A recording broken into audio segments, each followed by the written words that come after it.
Hey, what's up? You're watching Beck, and this week we don't have the update on the new series just yet, but we do know that we will be getting that same update next week. So next Thursday, keep a lookout for new cars, new content coming your way. But this week we have Snake Charmer, where we have to own and drive the Shelby GT500 2013 Ford Mustang.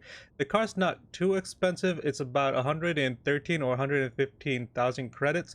So it's not out of the realm of possibility for most of you to purchase. Buy it at the auto show or get lucky like me and get it from a wheel spin. But let's get into the cockpit of this car and start ourselves this challenge. Oh, there we go. Nice blue color.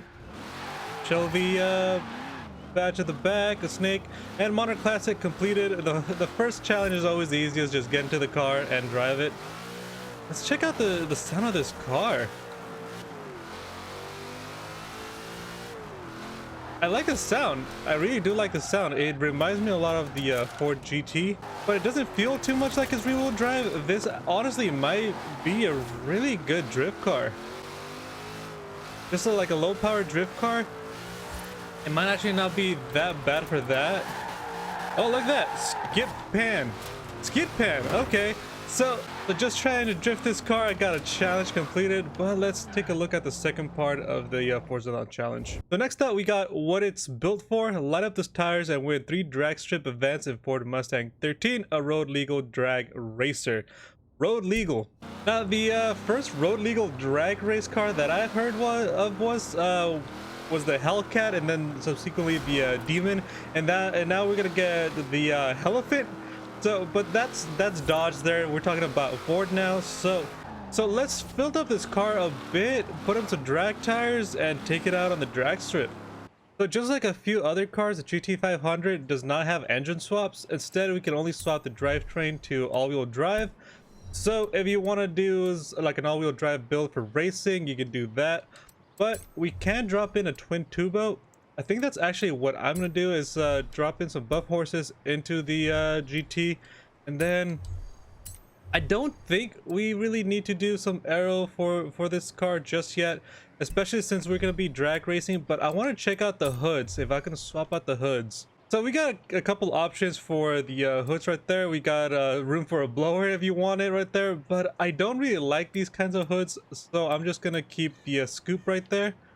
Drop in some drag tires. With it being rear-wheel drive, and I'm gonna keep it rear-wheel drive, I'm hoping we can pop up some cool looking wheelies, maybe maintain it here and there. So what I'm gonna do is actually just gonna push the performance as far as I can take it. I think we could probably hit high 900s with this pretty easily. So taking off some weight, we're removing 773 pounds of weight. That is nearly half a ton of weight that we're just taking off this car. That is immense.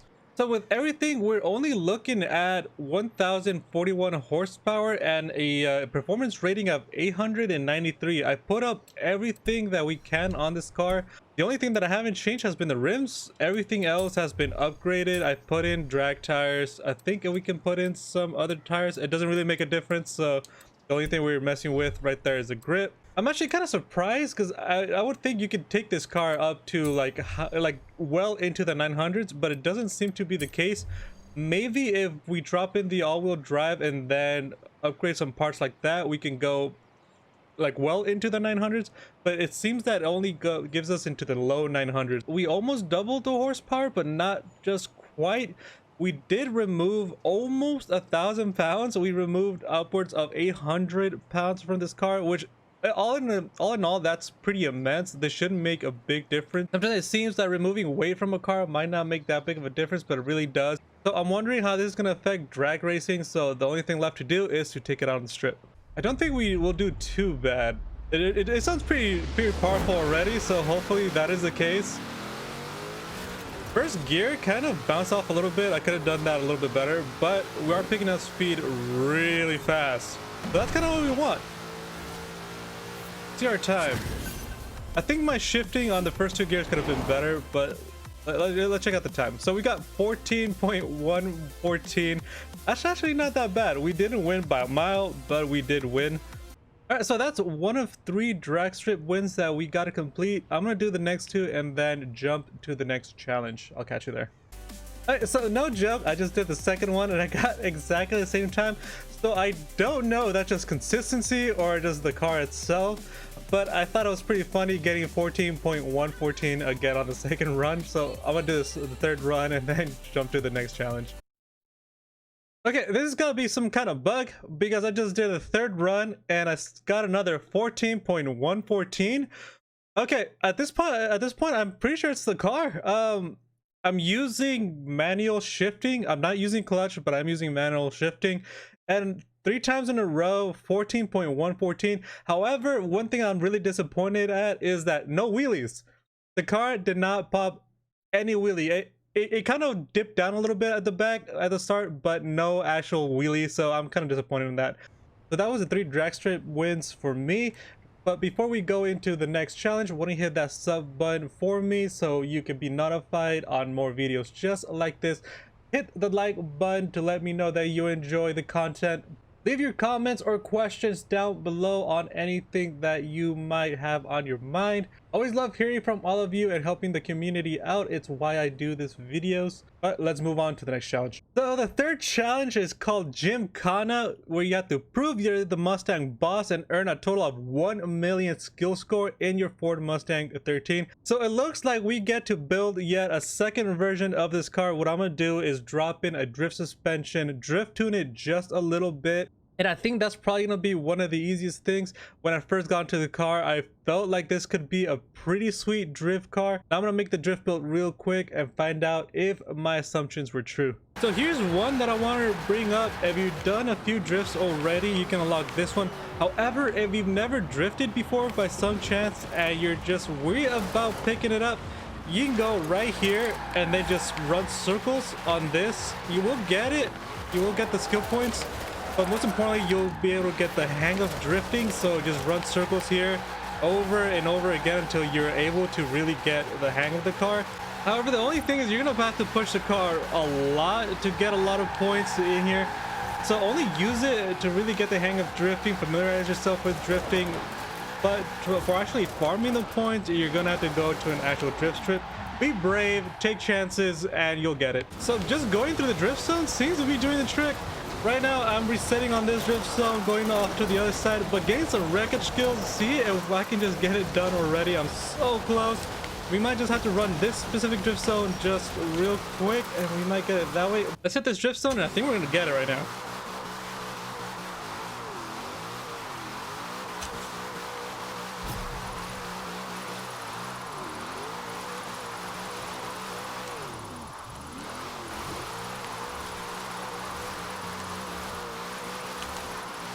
The rain might be actually helping out a little bit on the drifts. I do kind of like to use the snow a lot too for drifting. I've gotten a lot of the drift zones during the winter time because it's a lot of fun drifting during the winter time. At least for me it is. Keep going, keep on going.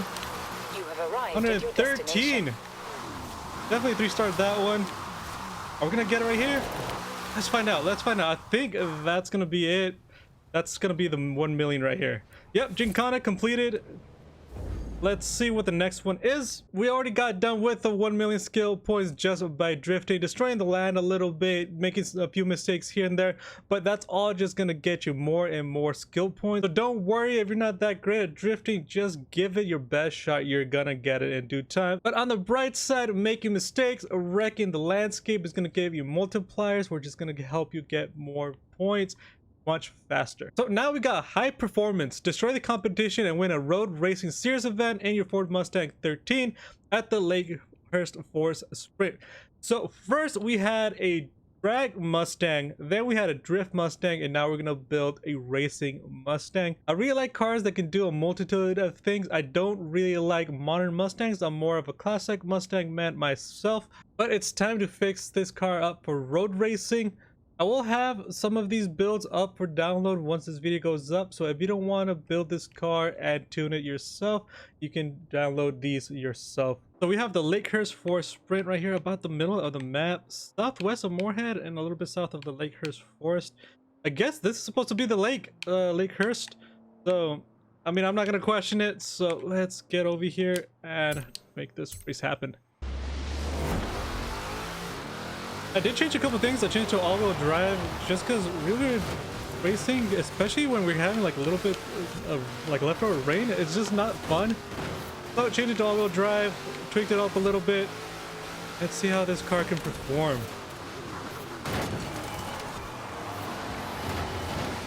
We're getting a bit of slipping, but I think that's just because of the rain. We might have to fix the tires a little bit.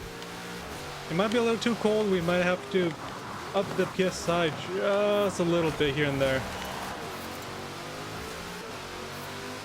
But overall, I really like the acceleration. The handling is not too bad. We kind of took that turn a little bit more aggressive, but it wasn't bad at all. Just tapping the brake a little bit. I think I'm gonna have to brake a little bit harder than I'm used to.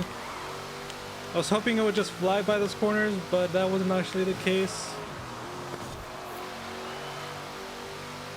All in all, it's not that bad. I did like it when it was rear-wheel drive for drifting. It was a lot of fun. But I think all-wheel drive for racing like this is actually the way to go.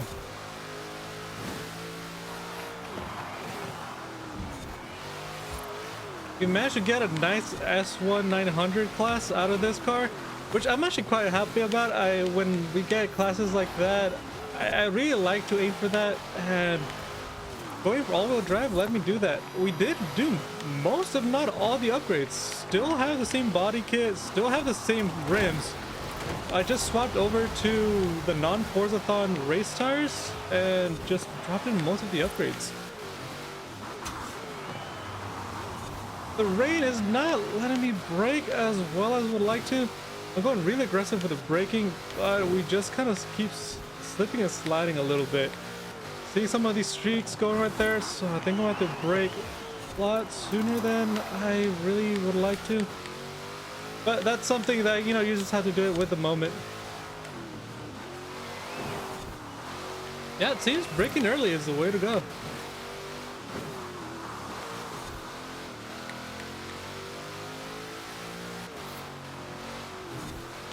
We're not really getting the most out of this car though. It seems this car can brake 200 miles per hour quite easily, but there's just so much turning and braking that we're just not getting that much out of this car, which is fine. So maybe tuning this towards acceleration rather than speed might be the best way to go, specifically just for this sprint race right here.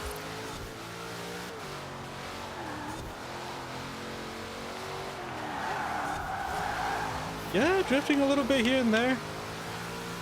Oh, we got, what is that? The GTO? That's cool. It's not going to be up ahead of us for very long, but we're just going to power through.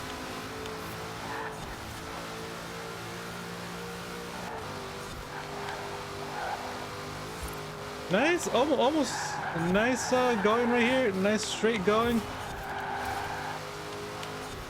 Let's see if we can hit 200 miles per hour before we finish. Can we?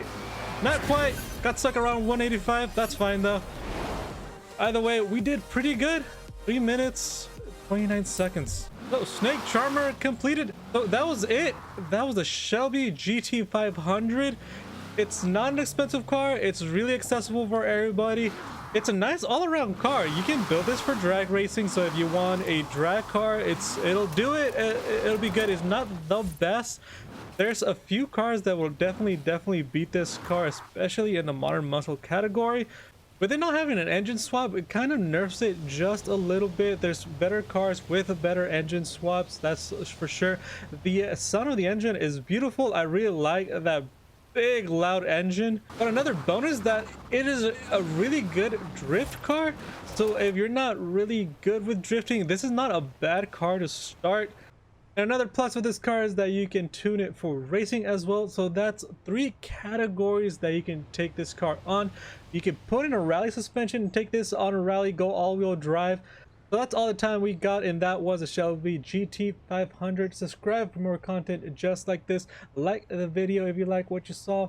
Leave your comments down below. Any questions, anything, I'd love to hear from you. Take care of yourselves and each other, and as always, have a good one.